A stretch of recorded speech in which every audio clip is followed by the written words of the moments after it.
je suis Paul Pietira et je suis très heureux de poursuivre ici notre partenariat entre Nekoe et l'ESAD dans le cadre des ateliers d'avril 2013.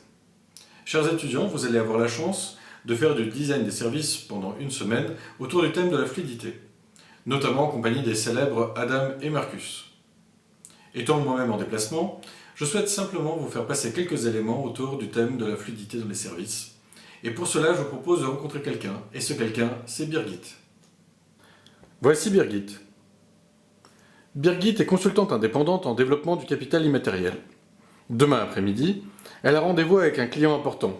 Manque de chance, son ordinateur portable vient de tomber en panne.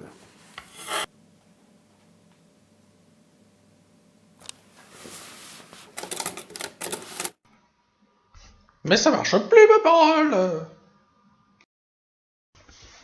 La journée est très chargée, et Birgit profite de l'espace entre deux réunions pour aller sur Amazon.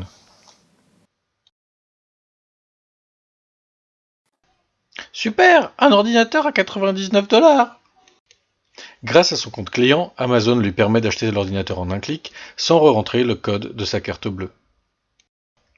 Son compte premium lui permet de le recevoir le lendemain avant 13 h et être prête pour sa réunion. Durant les 3 minutes restantes, elle contacte April Assurance où son conseiller du pack confort va s'occuper pour elle de l'ensemble des aspects administratifs liés à la garantie de son ordinateur. Pause. Premièrement, nous avons vu que Birgit, sur un site de e-commerce, était en mesure de se faire livrer un ordinateur le lendemain avant 13 h.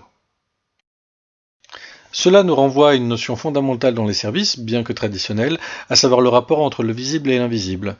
Ici, nous voyons que le site de e-commerce bien visible permet donc à Birgit de s'appuyer sur un système logistique complexe pour être livré le lendemain et assurer la performance de son rendez-vous professionnel. Nous avons vu par la suite que Birgit utilisait son compte client. Elle était donc bien un client régulier du site Amazon, et cela renvoie à une notion fondamentale dans les services et aussi dans la question de la fluidité des services, à savoir la notion de cycle d'usage.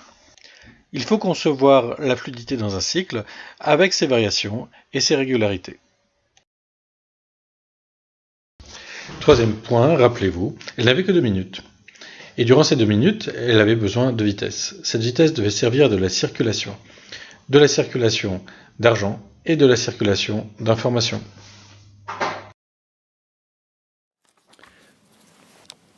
Le lendemain après-midi, Birgit souhaite se rendre à son rendez-vous. Bonjour, j'aimerais un billet pour la Défense. Par le RER ou le métro? Le RER. Très bien. Et c'est par où? Pause. Cette courte séquence nous apprend plusieurs choses sur la fluidité. Tout d'abord, la fluidité relationnelle. Ici, vous voyez que l'agent de la RATP se trouve derrière la vitre, derrière son bocal. La fluidité relationnelle représente une chose importante pour la RATP, de même manière que pour la Poste, et elle pousse ses agents à aller au-devant de l'utilisateur, au-devant du client, et laisser le bocal à l'arrière. Nous avons également vu que Birgit ne savait pas où était la station de RER. Et donc du coup, pour fluidifier le service, il est important de lui mettre des éléments complémentaires, à savoir des éléments de signalisation. Les éléments de signalisation permettent à l'utilisateur de ne pas se perdre dans la dynamique du service, de savoir où aller, de savoir comment interagir, de savoir comment percevoir la valeur et de la coproduire avec l'ensemble du système. Au final, Birgit n'a pas pu prendre le RER. C'était la grève. Birgit décide donc de prendre le bus pour aller à la Défense. Ainsi, on voit que la fluidité du service dépend non seulement de l'utilisatrice, Birgit, et du premier prestataire, mais également de l'ensemble des acteurs du système, et on pourrait même dire des actants, c'est-à-dire tous les éléments et les objets du système technique qui composent le système de service. Pour concevoir un service, il faut penser système.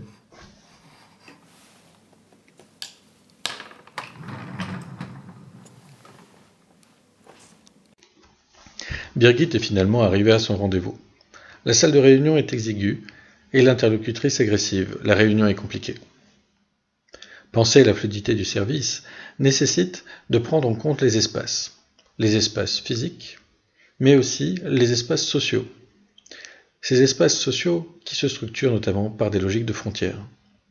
Les frontières sont des éléments de structuration, de séparation, mais également de dynamique. Car les frontières peuvent être conçues comme des interfaces, et dans ce cadre-là, elles viennent fluidifier l'intégralité de l'interaction, et se construisent comme des éléments de facilitation des échanges. On transforme une frontière en élément de dialogue.